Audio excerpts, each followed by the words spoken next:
Ginabantayan karon sa Zamboanga City LGU ang mga operator lakip driver sa mga tricycle human makadawat og reklamo ang ilang buhatan nga dunay naga-overcharge o manubra og singil sa pamilite sa mga pasahero sa syudad.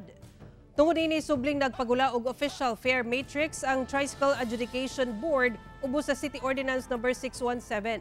Subay sa fare matrix, 35 pesos ang initial fare alang sa usa ug duha ka mga pasahero sa unang usa ka kilometro. 10 pesos sab ang dugang nga plite matag pasahero kung tulo pataas. Gawas na ini dunay dugang nga 10 pesos nga plite sa kada musunod nga kilometro. Apan magpabilin gihapon ang fare discount sa senior citizens, persons with disability ug mga estudyante. Pwedeng ireklamo sa mga pasahero ngadto sa Tricycle Complaint Desk ang mga driver nga maningil nga lapas sa gipagulang fare matrix pinaagi sa pag-message sa ilang social media accounts o pagtawag sa mga numero nga naka-flash sa inyong TV screens. Ugaling dunay magmasinupakon, posibleng makamulta og 2,000 pesos ang operator ug 2,000 pesos sab ang driver ug posibleng matanggalan og prangkisa.